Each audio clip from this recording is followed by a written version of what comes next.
Hi കൂട്ടുകാരെ, ഒരു ഉദ്ഘാടന കർമ്മം നിർവഹിക്കാൻ വേണ്ടി മലപ്പുറം ജില്ലയിലെ ചാലിയാർ പുഴയുടെ തീരത്ത് ഞാൻ വന്നിരിക്കുകയാണ്. ഞങ്ങൾക്ക് പോകാനുള്ള ബോട്ടാണത്. കൂടെ വരുന്ന 35 പേരും വാഹനങ്ങളിലൊക്കെ എത്തിച്ചേർന്നിട്ടുണ്ട്. മലപ്പുറം ഓമാനൂർ എന്ന സ്ഥലത്തെ പ്രശസ്ത ചിത്രകാരൻ Shri PT Yusuf sir, magician Muhammad എന്നെ സ്വീകരിച്ചു. ഇനി ബോട്ടിൻ്റെ ഉള്ളിലേക്ക് കയറാൻ വേണ്ടി ഞാൻ തയ്യാറെടുത്തു.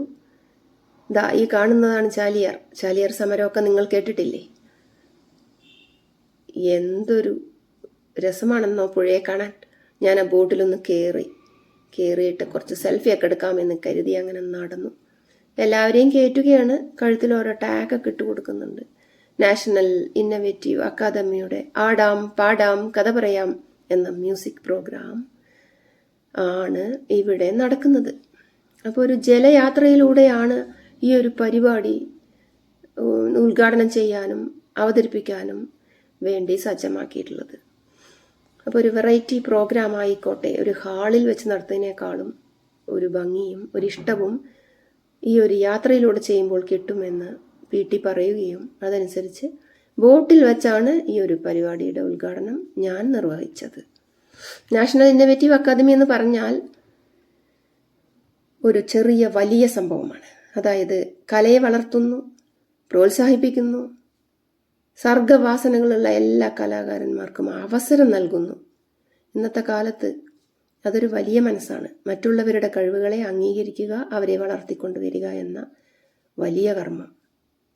അതിന് ഞാൻ PT സാറിനെ പ്രത്യേകം അഭിനന്ദിച്ചു. ഒരുപാട് കലാകാരന്മാരെ വളർത്തിക്കൊണ്ടുവരാൻ ഈ അക്കാദമി ശ്രമിച്ചുകൊണ്ടിരിക്കുകയാണ്. ഇതിൽ പാട്ട് പഠിപ്പിക്കുന്നുണ്ട്, ഡാൻസ് പഠിപ്പിക്കുന്നുണ്ട്, ചിത്രരചന പഠിപ്പിക്കുന്നുണ്ട്, യോഗ ക്ലാസ് ഉണ്ട്, ട്രോമ കെയറിൻ്റെ ഒരു കാര്യങ്ങളെല്ലാം പറഞ്ഞു തരുന്നുണ്ട്. ഇവിടെ വിഘ്നേശ്വര സ്തുതിയോടുകൂടിയാണ് നമ്മുടെ മുജീബ് കുനിയിൽ പരിപാടി തുടക്കമിടുന്നത്. വിഘ്നേശ്വര ജന്മ നാളികേരം നിന്റെ തൃക്കാക്കൽ ഉടയ്ക്കുവാൻ വന്നു. അദ്ദേഹം അങ്ങനെ പാടി സൂപ്പറാക്കി വെച്ചു ആ പാട്ടിനെ. എല്ലാവരും ആദ്യത്തെ പരിപാടിയിൽ തന്നെ സന്തുഷ്ടരായി. ഇതാ KSR കൊണ്ടോട്ടി എന്ന സക്കീർ ഹുസൈൻ. എല്ലാവർക്കുമുള്ള ഇരിപ്പിടങ്ങളൊക്കെ അദ്ദേഹം ഒരുക്കുകയാണ്. ശ്രീ റഹ്മാൻ വാഴക്കാട് എന്ന ആകാശവാണി ആർട്ടിസ്റ്റും കലാകാരനും കൂടി ഈ ഒരു പരിപാടിയിൽ പങ്കെടുക്കുന്നുണ്ട്. പുഴയിൽ അതാ കുറച്ച് കുട്ടികൾ നീന്തി കളിക്കുന്നു. ഒത്ത നടുക്ക് അടിയൊഴുക്കുണ്ടെങ്കിലും ശാന്തമായാണ് നമ്മുടെ ചാലിയാർ ഒഴുകുന്നത്. അവൾ ആരെയും ഇപ്പോൾ ഭയപ്പെടുത്തുന്നില്ല. എളമരം പാലം, കനോലി പാലം, അങ്ങനെ കുറേ പാലങ്ങളുള്ളൊരു പുഴയാണ്. ഞങ്ങളുടെ പ്രോഗ്രാമിൻ്റെ ബാനർ ബോട്ടിൽ ഇങ്ങനെ വലുതാക്കി PT വെച്ചിട്ടുണ്ട്. അതിൽ ഞങ്ങൾ കലാകാരന്മാരുടെ എല്ലാം തന്നെ ഫോട്ടോ കൂടി ഉൾപ്പെടുത്തിയിരിക്കുന്നു. ബോട്ട് നല്ല ഭംഗിയാണ്. ആളില്ലാത്തപ്പം ഞങ്ങൾ എടുത്തതാണിത്. കലാഭവൻ സുഭാഷാണ് ഈ നിൽക്കുന്നത്. ഒരേ സമയം സ്ത്രീയുടെയും പുരുഷൻ്റെയും ശബ്ദമുണ്ടാക്കും മൂപ്പര്. അപ്പോൾ എല്ലാവിധ ആശംസകളും തന്നിരിക്കുകയാണ്. ഇതാ മുജീബ് കുനിയൽ നല്ലൊരു പാട്ടുകാരനാണ്, നല്ലൊരു കലാകാരനാണ്. അദ്ദേഹത്തിൻ്റെ പാട്ടിന് നല്ല ഗാംഭീര്യമാണ് ഉള്ളത്. അദ്ദേഹവും ആശംസ നേർന്നു കഴിഞ്ഞു. ബോട്ടങ്ങനെ നീങ്ങിത്തുടങ്ങി. ചാലിയാറിൻ്റെ ഓളങ്ങളെ വകഞ്ഞു മാറ്റി. നോക്കൂ, തീരത്ത് എന്തൊരു പച്ചപ്പാണ്. ഇഷ്ടം പോലെ പച്ചക്കറികളും വാഴകളും ഒക്കെ ഉണ്ട്. ഇടയ്ക്കിടയ്ക്ക് ഓരോ പാലങ്ങളും. കോഴിക്കോട്ടേക്കൊക്കെ എളുപ്പമാണ് ഇവിടുന്ന് പോകാൻ. എളമരം പാലം വഴി വളരെ എളുപ്പത്തിൽ നമുക്ക് എത്തിച്ചേരാൻ സാധിക്കും. വെള്ളം ഇങ്ങനെ കാണുമ്പോൾ ഉച്ചവെയിലൊന്നും അറിയുന്ന പോലുമില്ല. വല്ലാത്തൊരു കുളിർമയാണ് അനുഭവപ്പെടുന്നത്. കുളിർ കാറ്റും ഫാനിൻ്റെ ആവശ്യം തന്നെയില്ല. ആഹാ, കരിമ്പിൻ്റെ നിറമുള്ള വെള്ളം. ഇതാ അടുത്ത പരിപാടി കോൽക്കളിയാണ്. എന്താ ചുവടുകൾ, എന്തൊരു താളം, എന്തൊരു കളി, എന്ത് നല്ല കളി. പെണ്ണുങ്ങളിങ്ങനെ ആടി തിമർക്കാണ്. ആ കോലുണ്ടല്ലോ, അത് പന കൊണ്ടുണ്ടാക്കുന്ന കോലാണ്. അതുകൊണ്ട് തന്നെ കറുത്ത നിറമാണതിന്. അത് കൊട്ടുമ്പോൾ തന്നെ ഒരു പ്രത്യേക താളമാണ്. എന്തുമാത്രം പ്രാക്ടീസ് ചെയ്തിട്ടാണെന്നോ അവരിങ്ങനെ വന്നിട്ടുള്ളത് കളിയുമായി. ആ ചുവടുകളൊക്കെ കാണാൻ തന്നെ ഒരു അഴകായിരുന്നു. അത് കഴിഞ്ഞപ്പോൾ തന്നെ നമ്മുടെ ചെറുപ്പക്കാരുടെ ടീം കളി തുടരുകയാണ്. നല്ല പാട്ടുകൾ, ഹിന്ദി പാട്ടുകളൊക്കെ വെച്ച് അതോടൊപ്പം ആട്ടിച്ച് പൊളിക്കുകയാണ് യുവനിര. ഒരേപോലെ അവരങ്ങനെ ആടിക്കളിക്കുകയാണ്. എത്ര കണ്ടാലും മതി വരാത്ത ഒരു അവതരണ ശൈലിയാണ് അവരുടെ. ആടാനും പാടാനും കഥ പറയാനുമായി ഒരു ദിവസം.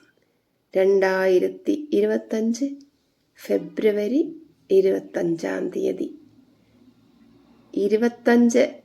25/2/25 എന്നൊരു പ്രത്യേകത കൂടി ഈ ദിവസത്തിന് ഉണ്ടായിരുന്നു.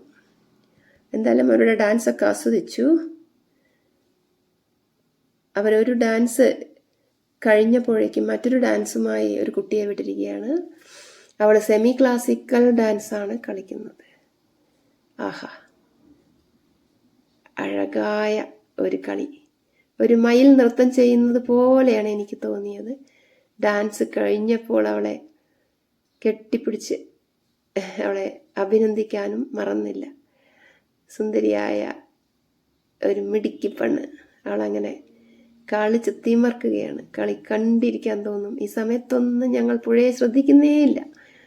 ആ കലാപരിപാടി ഒന്ന് കഴിഞ്ഞാൽ ഇങ്ങനെ വന്നുകൊണ്ടേയിരുന്നു. 9 മണി മുതൽ 5 മണി വരെയും. ഇപ്പം നിറയെ വെള്ളമുള്ള ഒരു സ്ഥലത്താണ് എത്തിയിട്ടുള്ളത്. ഇവിടെ ഒരു ദ്വീപ് പോലെ ഒരു സ്ഥലം കാണുന്നുണ്ട്. അവിടെ സായാഹ്നങ്ങളിൽ ധാരാളം ആളുകൾ വന്നിരിക്കാറുണ്ടത്രേ.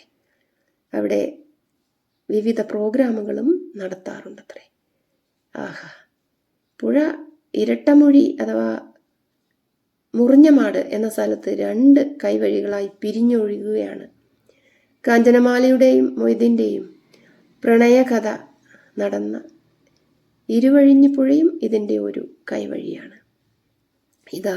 പ്രായം 70 കഴിഞ്ഞെങ്കിലും അതൊന്നും നമ്മൾക്ക് ബാധകമല്ല എന്ന രീതിയിൽ നമ്മുടെ ആകാശവാണി ആർട്ടിസ്റ്റും ഞങ്ങളുടെ പ്രിയപ്പെട്ടവനുമായ ശ്രീ ബക്കർ സാർ ഒരു പാട്ട് പാടുകയാണ്. തുഷായർ തോ നഹീ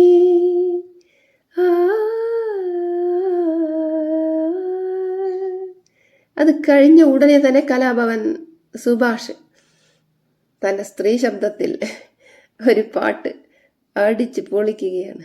ഞങ്ങളൊക്കെ അന്തം വിട്ടുപോയി. എത്രമാത്രം പ്രാക്ടീസ് ചെയ്തിട്ടായിരിക്കും അദ്ദേഹം ആ ഒരു സൗണ്ടിലേക്ക് എത്തിച്ചേർന്നിട്ടുള്ളത്. അദ്ദേഹത്തിൻ്റെ വീഡിയോസൊക്കെ ഞാൻ പിന്നീട് അപ്ലോഡ് ചെയ്യുന്നതാണ്. ഇപ്പോൾ മുജീബ് കുനിയിലും കുയിലിൻ്റെ നാദമുള്ള സംഗീത ടീച്ചറും ചേർന്ന് മാപ്പിളപ്പാട്ട്, സെമി ക്ലാസിക്കൽ പാട്ട്, നാടൻ പാട്ട് എന്നും വേണ്ട പാട്ടുകളുടെ ഒരു പൂരം തന്നെ ഞങ്ങൾക്ക് സമ്മാനിച്ചു. രാവിലെ മുതൽ വൈകുന്നേരം വരെ എത്ര കേട്ടാലും മതി വരില്ല. അവർക്ക് അത്രയും എനർജിയാണ്.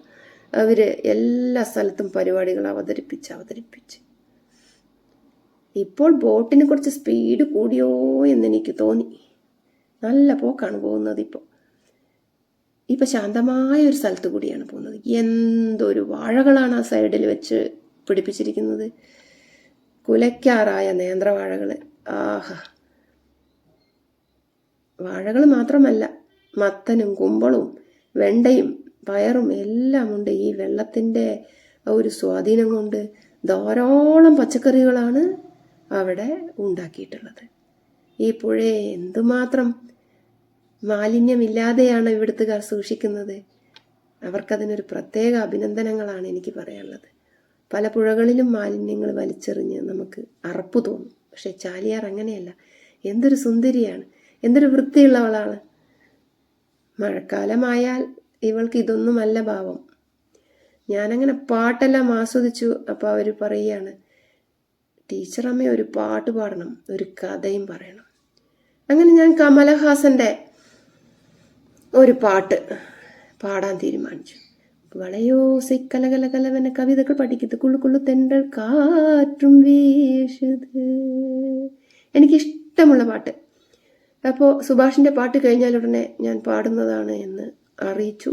എന്നെ പ്രോത്സാഹിപ്പിക്കാനായിട്ട് മുജീബും സുഭാഷും കൂടെയുണ്ട്.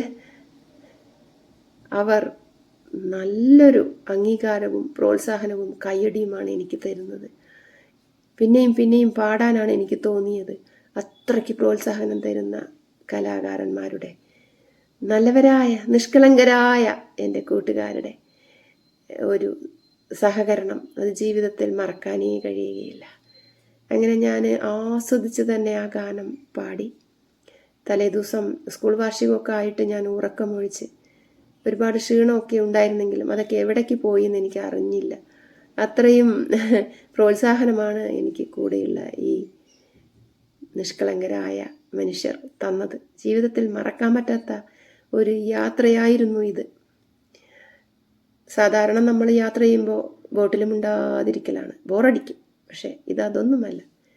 കഥ പറയിപ്പിച്ചും പാട്ട് പാടിപ്പിച്ചും അവർ അതൊരാഘോഷമാക്കി മാറ്റി. ബോറടിയേയില്ല. ഞാനിവിടെ പരിപ്പുവട, വേലുവിൻ്റെ പരിപ്പുവട എന്ന എൻ്റെ കഥ തന്നെ ഞാൻ അവർക്ക് പറഞ്ഞു കൊടുക്കുകയാണ്.